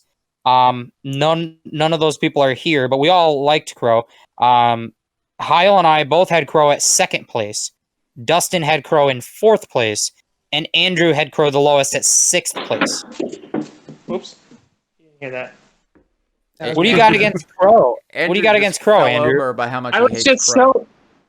Yeah, I was so enraged I had to knock over all the shit on my. My desk. Grrr. Crow. Crow. we Mr. get 3 Crow. cheers for Crow in the chat? What's that? Can we get 3 cheers for Crow in the chat? Yeah, press 1 if you love Crow, and press 2 if you hate fun. Okay. So Andrew, what do you think of Crow? You had them all the way down to 6th place when the fans in general put them at 3rd place. I mean, it is just kind of another one of those bosses, but bigger. But I still like the concept. I like the pun. You know, it's a good pun with the crow's nest. You know, it does the pirate theme well, but it is just kind of a bigger Necky again. Well, it's different than the Necky fights we had in Donkey Kong Country. And It is. It's structurally different, but it's like the design is a little, you know, it's a boring. crow in a pirate captain hat. It's a vulture in a pirate hat. That's what I meant. Well, it's advertising. Well, no, because it's in the crow's nest, but it's a Necky because those are the established birds. Oh, so that they work needed with to force Kremlin. that pun. Oh, I get you. All right, look, this isn't about the puns. This is about the quality of character. And Well, Crow is a quality character, but he's got a shit pun. oh, okay. Well, All right. Jeff has had like 12 shit puns, and you like Jeff just fine. All right. Well, I never I said don't know that. how high I would rank Jeff on my list of first world bosses. My puns are okay. All right, everyone stay tuned for top 10 Conker's Pocket Tales bosses. Top 10, man. That is a good list. I will say this about Crow because Andrew brought up in the Haybot discussion that Conker goes on to murder a baby. So I want to talk a little bit about Crow because let me tell you what Crow makes me think, because Crow is not a enlarged Necky. He's an enlarged mini Necky. It's a gigantic mini Necky, a macro mini, or whatever, mega mini Necky. And I always viewed the mini Neckies not like a subspecies of vulture that is smaller. I viewed them as the child form of adult Neckies. You have Right. regular sized Neckies, and then mini Neckies are children, smaller. And It's that kind of means like that the junior. It's kind of like the junior Big Mac, where it's like it's the smaller Big Mac.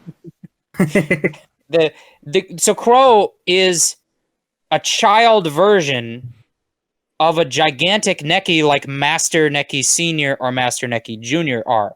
That's my view on Crow.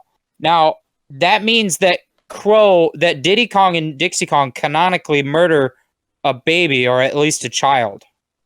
Because this is the only boss, this is the first boss in the DKU, and one of the most notable ones that you canonically kill. Yeah.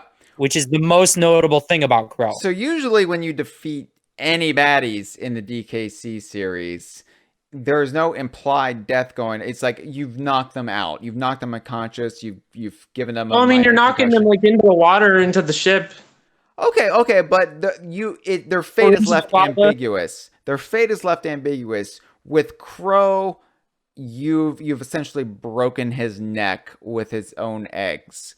So that, I mean, Diddy and Dixie, I wouldn't put them at fault for this, just like I wouldn't necessarily put them at fault for the complete genocide of the Kremlin people at the end of the game. But, shit happens. And they're on a mission here to rescue their friend. But, Crow dies. And I think that really adds to the whole battle. I like that I can go back to the level to make sure that he's back alive, and then I can feel more at ease. Well, that's true. I forgot you could do that. The fact Donkey Kong Country 2 took the problems with the bosses of the first game, and I feel like Crow is just the perfect example of how they course corrected. They immediately established that they're going to be different. They're not just going to take place in a banana cavern, that there's going to be different tactics involved with each one, that it's going to be varied, a little bit challenging. You're going to have to keep on your toes and watch the patterns. But then they kill Crow, and then instead of just having even more Crow later on in the game, no, you fight Crow's ghost. So yes, you have a No, it's still a recolored. hologram. Oh, it's all right. You have a reskinned baddie for a boss, yes, but it ties back into that original boss encounter and kind of ups the stake because now the vengeful spirit wants revenge and revengeful, and so it's just it's why Donkey Kong Country 2 is still my favorite game in the series. I'll say a Yeah, couple Chris. things I like. One is I like that the fight kind of focuses in on tossing mechanics, and it will probably, if you were new to the game, teach you the fact that Dixie and Diddy throw things differently. And another thing I like is that it has a number of DKC2 bosses have that I love, which is an in-level kind of Easter egg of the 2 hidden coins. Yeah. That if you happen to get bounced up onto the crow's nest itself, or you might try to get up there, or you might get up there by accident, and then there's 2 coins up there, and you just can have 2 coins. The first time you discover that, and it's in a number of the boss fights, that's very exciting and cool. I also think so it like does a that. better job at introducing the throwing than DKC3 does with Belcha. Yeah, I agree completely. Because with Belcha, you have a time limit. You will die if you don't figure it out. Whereas with Crow, you can keep dodging eggs until you figure out what you need to do. And you won't get pushed off a ledge if you're too slow to figure it out. Yeah, I agree with that, Jeff. Yeah. Well, we have a quote pulled from their forum thread here. Forum user Alter Mentality, also known as our good friend Courtney, who is in the live stream chat. Courtney put Crow in 3rd place and had this to say: Crow, speedrunners hate him because of his one weird trick, the random amount of fake eggs that he throws. As a speedrunner, he was more often than not kind to me, though, and I never got serious enough that I felt I had to reset unless he gave me like 5 or more. Because of this factor, I actually find him one of the more interesting entries on the list, and I'm glad the game's RNG kill point is just a couple minutes into the run. So I wanted to pull that quote because it's an interesting perspective to look at the fight through the prism of speedrunning. So thanks for that, Courtney. They actually took away the RNG from Tropical Freeze's bosses because of the speedrunning reason, which is cool, in the Switch version. I didn't know that. I didn't either. I didn't know they changed it from the Wii U to the Switch version. Yeah, it does a preset pattern now, I think. Wowee, retro. Look at you guys. And Look Funky at Kong them. too? So much new. Now I get why they did that $60 price tag. No more RNG. All right, $60. Pop it up. Is that all we have to say about Crow? I mean, I like that he's a pirate. I didn't get to talk about Crow. Well, you always get to, Dustin, but it's on you to open your mouth and do it. Okay, I like Crow. Hold on. No, go ahead. I don't think it's necessarily the most exciting boss fight, but I do like it a lot. I like that you can just take this mini Necky and give him a hat, and now he's like an actual character in this world rather than just a small enemy made big for a boss. Like, he's way better than the Necky bosses in the first game, because it's like Toads in Mario. Like, I'll take Captain Toad over a regular ass Toad any day. So Crow being an actual person is really cool. Even if I don't find the boss fight super interesting, I do like that. I like that he's a character. I like that you fight him in the crow's nest. That's neat. And yeah, it's solid, even if I didn't put him as high as others. I do like that the climax of a pirate ship world takes place at the crow's nest. It kind of feels like, at least for a multi-level sequence at the end there, that you are climbing the ship, because you go kind of from in the hull to the deck to the rigging two, or Yeah. maybe I have the order wrong there, but yeah, and then you end on a in the crow's nest. I like that. It's not quite on the level of any of the more modern games on this list, like Jungle Beat or the retro games. But it is a little touch of like environmental storytelling, which the retro games are very known for. And you kind of just have to read into it to get that out of it, unlike retro games that are more obvious. But I still like that aspect of it. And Frimpy in the chat said, can we talk about how fantastic the DKC2 boss music is? And my answer to him is yes, you can. Did you know that it's unused in Land 2, even though it's in the code? Whoa! What do they use in Land 2 for the boss music? They just use the K. Rool boss theme for every single boss. Oh, okay. But kind of there actually is an unused chiptune rendition of it in the code, so you can actually find that on the cutting room floor. Wowee. Is that your catchphrase now, Jeff? Well, all right. This is my new kids for today. Now my catchphrase is what? Belcha birthing frenzy. Belcha's barrel bosom. Belcha's barrel. We forgot to bring up Belcha's barrel bosom, which is erotic in nature. Yeah. Well, anyway, rolling in to second place, another boss so nice you fight them twice. It's Armadillo. Armadillo from Donkey Kong 64, the boss of Jungle Japes, and of course rematched later in the game, like a number of bosses on this list.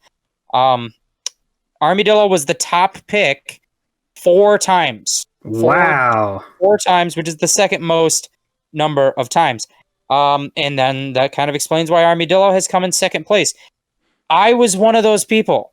I put Armadillo as the best first boss on this list. Dustin had them at second. Andrew and Hyle both had Armadillo all the way down to 5th. I like the atmosphere, but I hate the fight. I think it's a simple fight. I don't think it's extremely interesting or cool. I think that kind of works for a first boss. It's not so simple like Very Gnawty. It's like I want a first boss to be sort of simple, like Crow. It's about the same complexity of Crow, where the boss is around and you have to dodge some attacks and then throw something at the boss. That's what Armadillo's first fight is. I mean, my issue with it, though, is that you never use that throwing mechanic really outside of boss fights. That's true. But the barrel mechanic isn't really used that often. Yeah, you use it in like 3 boss fights, but you don't ever use it anywhere else. That's not a bad point. I agree. And I don't like Donkey Kong 64 very much. So outside of this boss fight, I would agree that there's some issues I have with the game around it. But I think one area that it shines is in those boss fights where I agree. Especially because this comes out before Tooie. And so one thing that disappointed me in Kazooie is that it doesn't really have boss fights. Except for the Gruntilda fight at the end of the game. And then Donkey Kong 64 comes out, and it's the first DKU platformer that's in 3D that has large spectacle boss fights that are paid a lot of fanfare and title. You know, they have the kind of the intro screen, and there's like a cutscene and everything. And they also, I like them better than Tooie's just because they're their own separate entity outside of the levels. Like it's not, you don't beat them and just get a golden banana. You get the boss key, which helps you progress the game. And so it feels like an even bigger event, where in Tooie, it's just another of the many jiggies you have to collect. Yeah, I agree. I think overall I still prefer Tooie's bosses over DK64's. But I do like that about DK64's bosses. And I just liked the atmosphere a lot, which is what Andrew said too. The atmosphere, it feels like it's a reprisal of Donkey Kong Country 1. What is it? Jungle Rumble, Ropey Rumble, or whatever it is. The kind of stormy atmosphere against a giant armadillo, army mook from the first game. it's a fun kind of callback to that game and the atmosphere of the thunderstorm in the jungle against the giant armadillo. I think it's great. And I also just really like his design. I really like the armadillo design with the kind of cyborgy elements and the big missiles on a big rolling object. That's just cool to me. Yeah.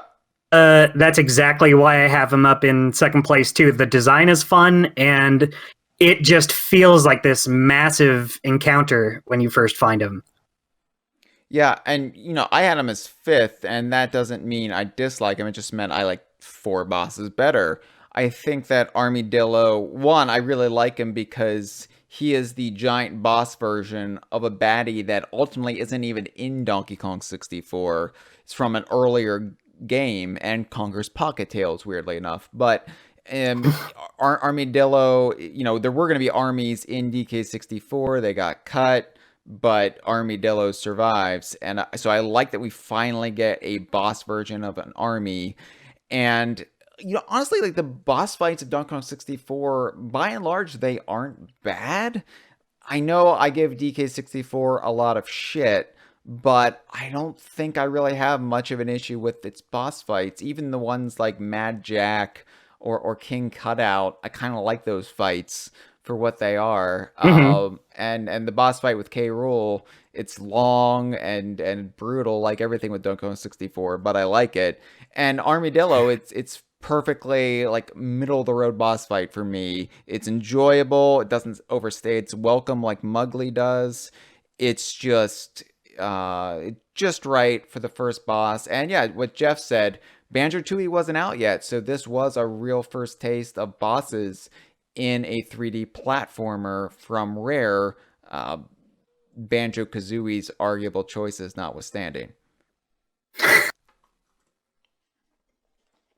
Yeah, I like his big wobbly nose.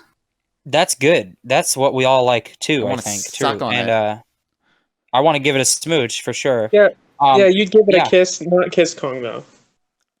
No, Good call. kisses Audi. And I want to. I bet Armadillo has an Audi. We just don't get to see the Audi because it's either on his underside or it's rolled up inside the ball when he's rolled up. I do think so. A lot of people in the live stream chat are talking about how they like the second fight with Armadillo better, which I agree with. Mhm. But that's actually, for me, that's not a knock against this fight. It's one thing I like about it is the fact that you're introduced to them as a first boss, and so it's rightfully kind of simple.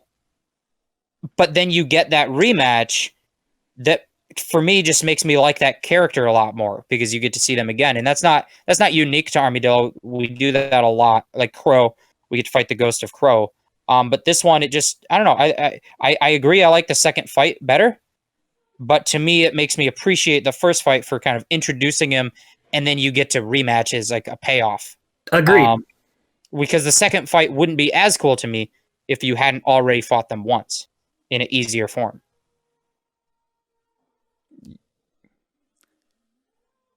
Boy, well said. Anything more to add, Andrew?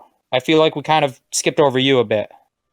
No, I think the fight's fine. It's got good atmosphere.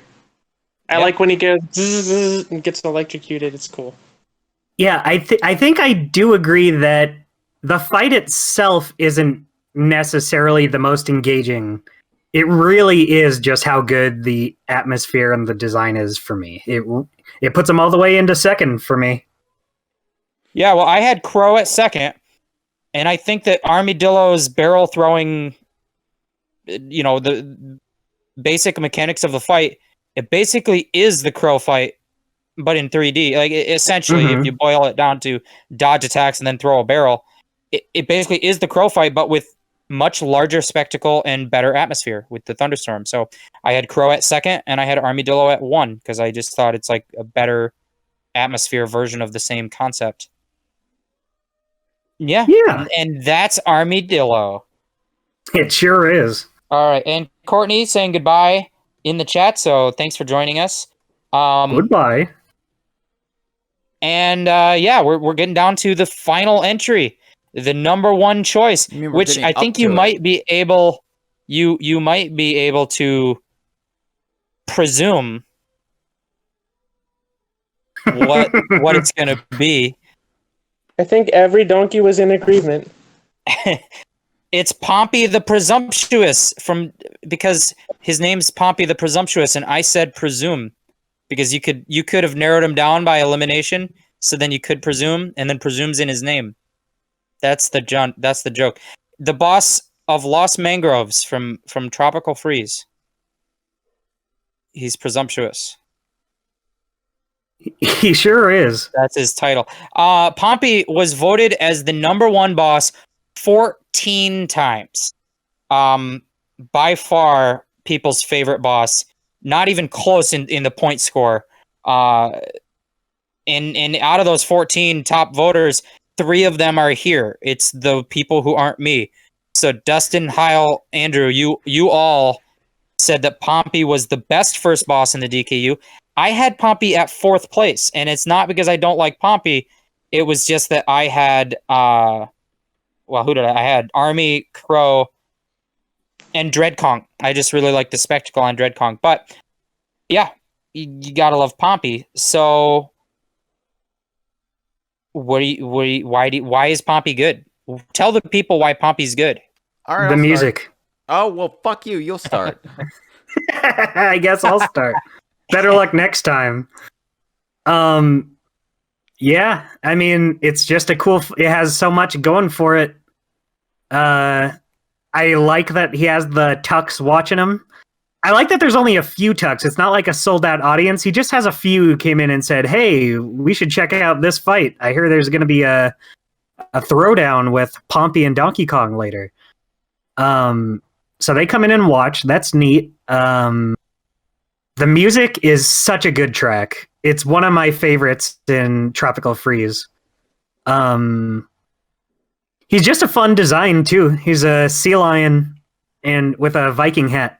And sometimes that's all you need. Viking hats, they don't really actually exist in history. It's completely fictitious, but it's fine if the Snowmads have them because they're just emulating Vikings. It's fine. Right, because they aren't from history. Snowmads are from modern day. And so whatever they're wearing, they modeled off of culture, not off of real history, probably. Right. Yeah. And, he's not the only boss to have something like this, but that hat tells you, hey, don't jump on my head. You might not like the following results. I think it's a very exciting first boss, too. That's what people said at the start of our stream. You might not like the following results. Oh, go ahead. That's basically all I have for Pompy. Yeah, I was just gonna say, obviously the music really stands out as like, oh wow, David Wise is really shredding here, but his band is, but you've also got the fact that. So I was surprised that I ranked Pompy first because when I sat down to do this, I thought I was gonna give it to Crow, but when I really thought about it, I was like, you know what? I guess Pompy is my favorite first boss because it basically doesn't overstay its welcome like Mugly does. And it's simple, it's ever evolving, but you know what you're supposed to do. You rarely get tripped up unless it's by your own stupid reflexes. And it's the atmosphere, like Jeff with Dreadkong, the atmosphere really sells it for me. And there's also the little flourish of, because this is Lost Mangroves, which is like the Bermuda Triangle or island from Lost, it's full of like downed planes, cargo planes, shipwrecks. But in the background of the Pompy fight, there's a really cool Easter egg. It is a plane with an emblem on it that, if you look closely, is Funky Kong's emblem from Mario Kart Wii. So this is one of Funky's planes that's he lost in Lost Mangroves. But to make that correlation, they're taking his icon from Mario Kart Wii and turning that into his like business, like his corporation uses this logo of his grinning face, and that's just such a beautiful detail of cross-franchise continuity that's the kind of shit I live for. And you rarely see that in retro games because they're more likely than not going to reference something like Mario or arcade Donkey Kong over anything related to actual modern day Donkey Kong. So props to them. But Pompy, great boss fight. And it's all because of Funky. Well, no, I just went on a tangent about Funky. I was just about the atmosphere, but Pompy, the boss fight, it's tops in my opinion, a lot of people's opinions. Yeah, and including Andrews, you also had him tops. You have any more to add? That's like praising. I like that he kind of is Mugly but better. He's got a better design. It's the same concept, but he really leans into the gimmick. He slides up and down the ice and does the cool stuff. He's a good. Yeah, I'll pull a quote actually to illustrate that point from the forum thread. Crazy Copter forum user who also had Pompy at first place said Pompy is at the top for his entrance alone. It's what convinced me that Tropical Freeze was going to be a much bigger and better game than Returns, which is still a good game. This is something that I kind of put into my rankings because I agree. I think that Pompy is just Mugly, but better. And better in presentation, better in the fight execution, a better design, in my opinion. Just all around more interesting scenery. And it kind of influenced me to put Mugly lower for that reason, because it's just and Tropical Freeze did this a lot, and not just in the boss fights, but in a lot of aspects. It kind of showed you issues you had with Returns that maybe you didn't even know you had, because Tropical Freeze came along and fixed it, and then you're like, oh god, that's just so much better than the way it was in Returns. And they do that so much in that game. It's just such a massively improved sequel. So I still put Pompy at fourth. I think I overinflated Dread Kong for being the first game to do the kind of audience watching the fight gimmick. And I rewarded that, just like I rewarded Army Dillo for being the first time that we get a big 3D boss fight. So that kind of influenced me a little bit. But I can't hate Pompy. I love the Pompy fight. I love the music and everything. So everything that everyone else already said, goes ditto for me. And also it's nostalgic because it was one of the first levels they showed off when they did the Best Buy experience, and you could play demos of like 3 level options. It's not the one that I played. It's not the one that I played at the Best Buy experience. But it was still one of the first levels we got to watch footage of in its entirety, was this boss fight. And that's just that was just very good. I'm very nostalgic for that because of that early. I feel like every Donkey Kong game should have the Best Buy experience. The Best Buy experience in 2020 is just catching COVID from an anti-masker who's also in the store. That's true. Well, yeah, but you can do the curbside thing at Best Buy, which I did when I got my new replacement laptop. You can get you can fight Pompy curbside in the parking lot. A bored employee brings out a little tablet to your car that you can play the demo on, and then he goes back inside. That's why they call him Pompy the parking lot boss. Gee, that was bad. Yeah, Dustin. that's where we're gonna end it. That's where we're gonna end it on the YouTube video.